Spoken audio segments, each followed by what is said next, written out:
I'm telling you this for your own education. It was my husband David, whom I had always thought was on my side, who spat that out at me. We, as a couple, had worked hard to save money to build our new home. Suddenly, my husband's parents moved in. I tried my best to get along with everyone. But being treated like a slave by my in-laws was too much. I sought help from my husband, but I am Julia, a 27-year-old married supermarket part-timer. My husband David is 3 years older than me, not making much money. But he works diligently every day. Since our marriage 7 years ago, we had been aiming to build a new home. David is a regular businessman and I only work part-time at the supermarket. So the amount we can save from our combined salaries is small. Still, after many discussions with real estate companies, using our monthly savings as a down payment, we recently started to see progress on our mortgage. It looks like the mortgage is going to work out. Let's start making detailed plans for our home. Yes, we need a children's room and I have been thinking about various things. I'm really looking forward to it. I can't wait to live in our new home. As we had these conversations, our new home gradually began to take shape, which made us impressed.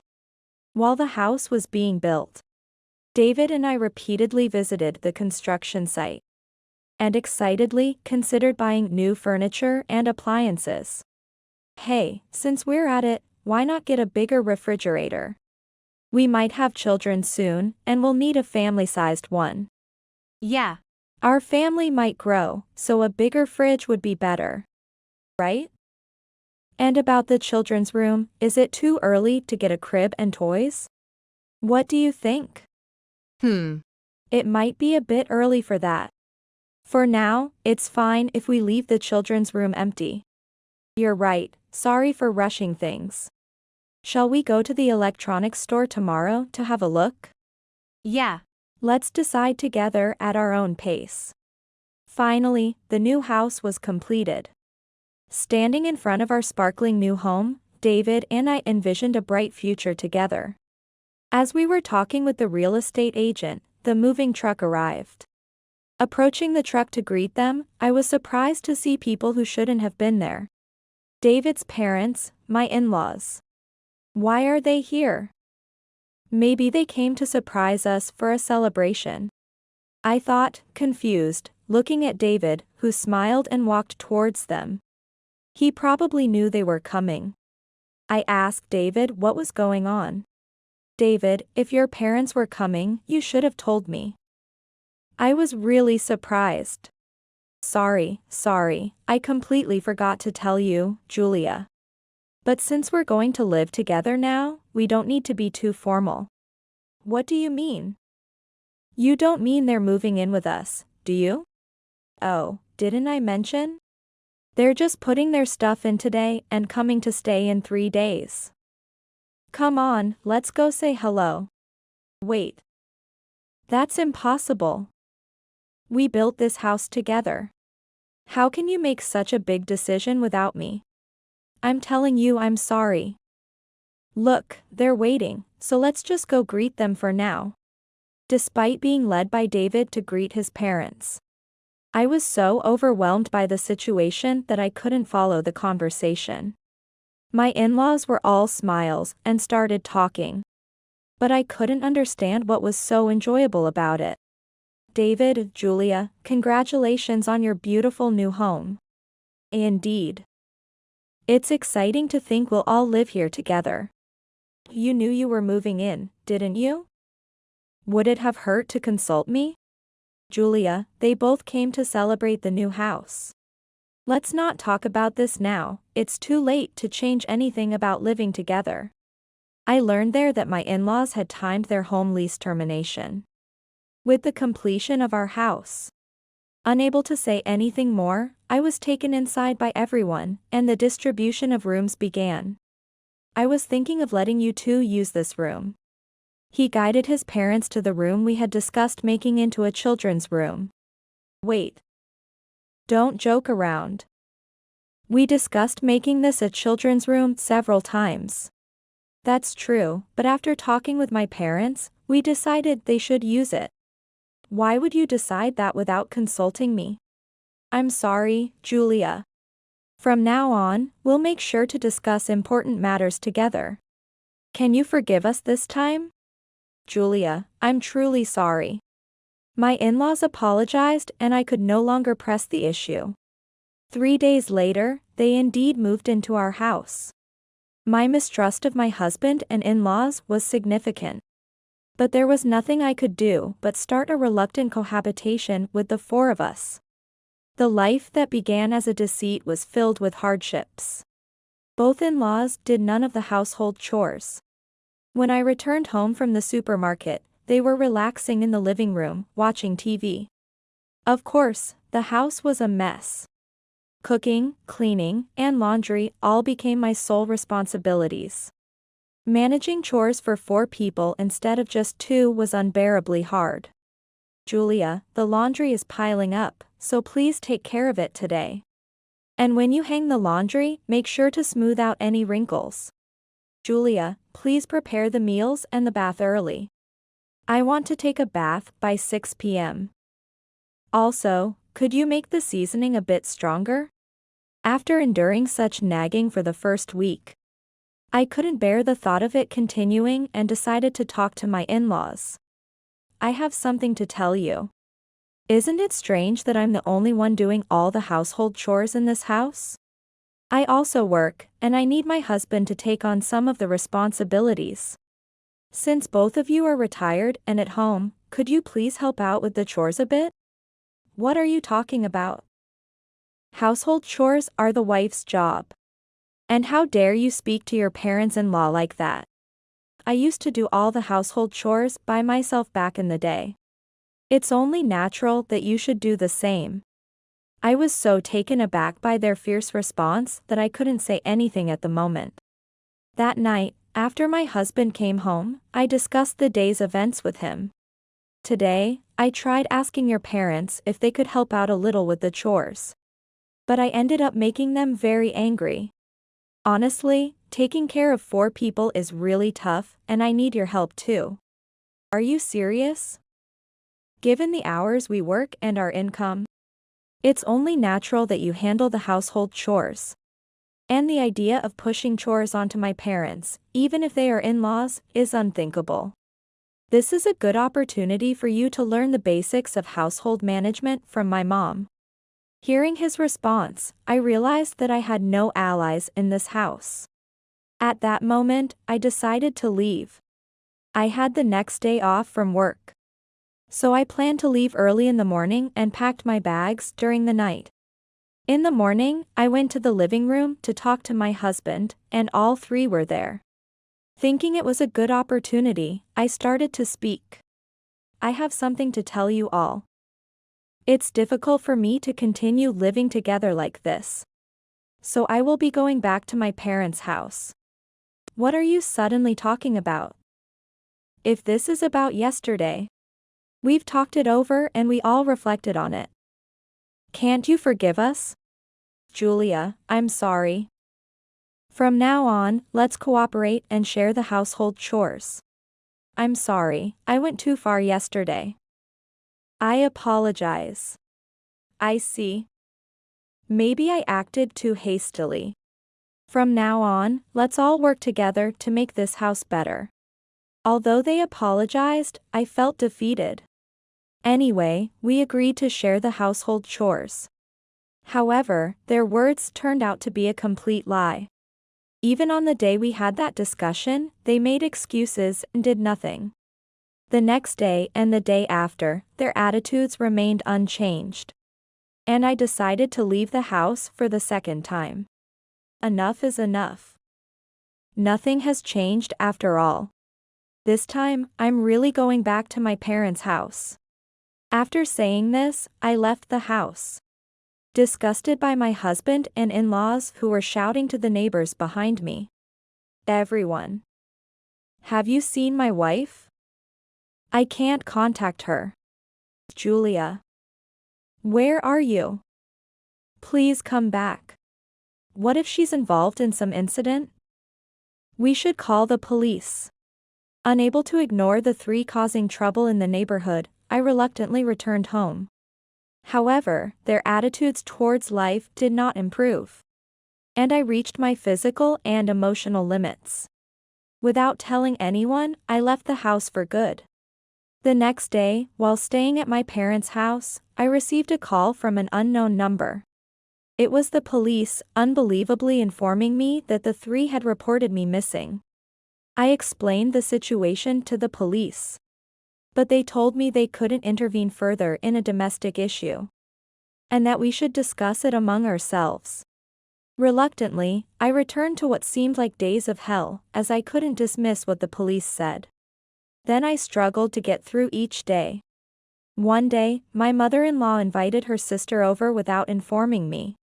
When I returned from work, she ordered me to make dinner quickly, expecting something lavish. "Julia, welcome back. But since my sister is here, could you make dinner? And make it something special, please. How can you expect me to prepare something suddenly like this? If only you had told me in advance. Stop talking back and go shopping. We're keeping the guest waiting." Seeing our exchange, her sister looked puzzled. She had been told by my mother-in-law that we were a close-knit family. And that I always made delicious meals, and she had been looking forward to it. Hearing this, it was understandable for her to be confused by our tense atmosphere. I had no intention of playing along with such lies for my mother-in-law's sake. But I couldn't dismiss her sister rudely and started cooking reluctantly. "I'll make do with what we have." "What are you saying? My sister has come all this way and you want to make do? Go shopping now. You really can't manage anything properly. Always talking back, no wonder the chores pile up." "Enough. Why do I have to be told this by you? If you're not going to help, at least keep quiet." Reaching my breaking point, I forgot her sister was there and retorted earnestly. I went straight to my husband's room and told him everything. "Hey. What's wrong with your mother? Tell her to behave herself. When we have guests, it's the wife's duty to entertain. How can you talk to my mother like that, ignoring your own fault? You're always so rude, so she thought she was doing you a favor by setting this up. If you have so many complaints, just leave this house." Saying this, he pulled out a divorce paper that he had been holding onto and thrust it at me. "You say that, but your signature isn't even on it. You'd be in trouble if I left, so it's all talk, isn't it? You never shut up. It doesn't matter whether you're here or not. Here, I've signed it, now just leave." Receiving the divorce paper, I was almost happy enough to dance. I immediately signed the divorce paper and packed as many valuables as I could into my bag. Our argument was so loud that my mother-in-law, her sister, and my father-in-law, who had returned at some point, heard everything. I tried to leave without giving them a second glance, but my in-laws, realizing that they would be troubled without someone to do all the housework, desperately tried to stop me. "What's wrong, Julia? Calm down. Let's all talk this over.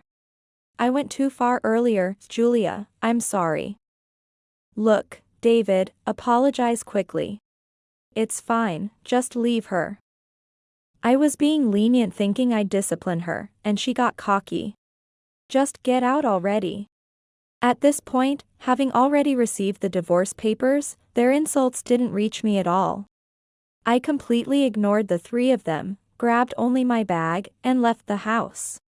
I headed straight to the law office to submit the divorce papers. The papers were accepted without any issues. And I was finally freed from those nightmare-like days. I went straight to my parents' house to discuss everything that had happened. And my plans for the future. I told them everything honestly, that I was considering suing them. That I planned to start living alone near my workplace.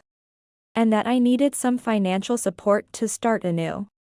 My parents readily agreed to help and commended me for enduring through tough times. Determined not to cause any more trouble or worry for my parents, I resolved to confront those three thoroughly. A week later, I returned to the house I once shared with them. Neither my father-in-law nor my mother-in-law was home, and it was just David and me. I thought you'd come back soon, but you held out longer than I expected. If you apologize sincerely, maybe I'll forgive you. I didn't come here to apologize. The divorce papers have already been processed. And you and I are nothing more than strangers now, so stop acting superior. I will be filing for the property division. Coming back here acting all high and mighty. Why should I pay you anything after all the trouble you've caused? I have no intention of discussing this directly with you any longer. From now on, all communications will go through my lawyer. I have video and diary entries documenting everything you and your parents did to me. So if you refuse to pay, I will take this to court. That's all I came to say today. Goodbye. After saying what I needed to, I ignored whatever David was about to say and left the house. I heard about their lives afterward through my lawyer. After our divorce, David and his parents intended to continue living in that house. But their plans fell through. The house, being new, still had a significant mortgage on it. David was listed as the homeowner. When we were living together, his salary went to the mortgage and mine to the living expenses. With me gone, their financial situation reportedly worsened significantly.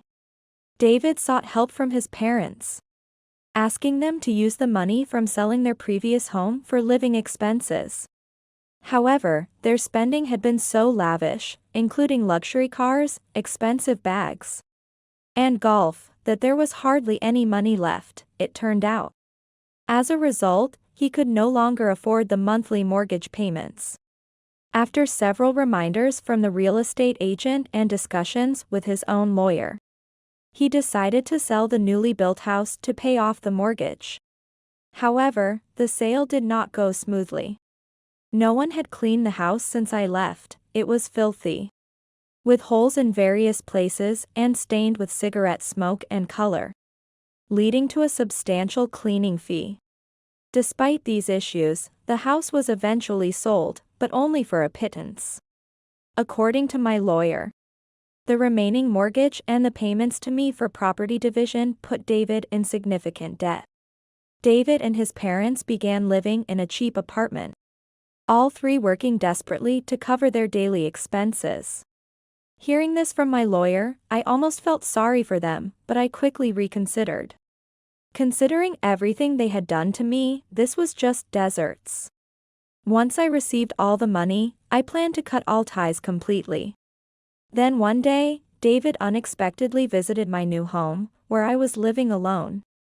I had not told anyone my address and had even blocked his phone number. So I was shocked he found me. How did you find out where I live? I haven't told anyone. Actually, I followed you from your workplace. I really needed to talk to you. What are you doing? It's creepy. There's nothing I want to discuss with you. Please go home. Don't say that, just hear me out. Please, I'm begging you, marry me again? I'm just no good without you. Do you realize what you're saying? A remarriage is out of the question. Please go back. Please. You're the only one we can rely on now. Then he explained his current situation. Burdened with a huge debt from the mortgage and property division payments. He had fallen into gambling and drinking, further inflating his debt. It was clear he was seeking my sympathy and trying to manipulate me into helping. But I had no intention of showing him any mercy and quickly tried to dismiss him. I understand what you've said. However, I have no intention of helping you. Please leave now. Even after all this pleading, you won't help me? You may be playing nice now, but all you ever did was treat me like a slave, didn't you? I can't trust people like you anymore. Goodbye. As I tried to close the door, he grabbed my arm, showing his true colors. How can you be so indifferent when I'm begging like this? You should just stay quiet and do as I say. Suddenly, he started raging and hurling insults. Luckily, a neighbor heard the commotion and called the police. And the situation was diffused for the moment. I was worried that they now knew my address. Unfortunately, my fears were realized when his parents also showed up at my door after learning where I lived. I dealt with them through the locked door. There is nothing to discuss. Please leave. Julia, please. You're the only one we can turn to. Weren't we family once? Let's help each other. That's right, Julia. Please, we're at our limit. Let's live together again. Stop always saying whatever suits you. I have no interest in discussing anything with you, and you're disturbing the neighbors. If you keep making a scene, I'll call the police. How can you speak to us like that? We were once your parents. Don't you feel any gratitude or duty towards us? Exactly. Just come out and listen to us. You should just obey what we say. As they banged on the door and rang the bell hard enough, I thought it might break. I realized I couldn't handle it anymore and called the police. After they were taken away by the police, I had a talk with an officer. After explaining what had been happening, the officer subtly suggested that I move. I had already been considering this since David visited, so I decided to move. I discussed it with my parents and decided to stay with them for a while. They warmly welcomed me back. I also informed my workplace about the incident and asked if I could change my hours. To which they kindly agreed. They told me I could consult them anytime, and I felt grateful for such a supportive environment. After moving and changing my work hours, I am now living peacefully without any fear of being found by those three. Later, I received a promotion at the supermarket where I work part-time. And I was transferred to a new branch that was being set up in a different region. This relieved me of any stress about possibly encountering those three again. And I'm finding my daily work fulfilling. With a decent salary increase, I was able to comfortably repay the money my parents had lent me. They are more than happy with how things are going for me now. My lawyer later informed me that David and his parents' living conditions haven't improved at all. The three of them, incapable of managing their household, live in a shabby apartment that has become like a garbage dump, working tirelessly amid complaints from neighbors. Their gambling and drinking habits continue, and their debt is only growing. It seems their miserable living conditions will continue for a while. This has firmly imprinted in me that what goes around comes around. As I keep this lesson in mind, I continue to work hard to protect my wonderful new life.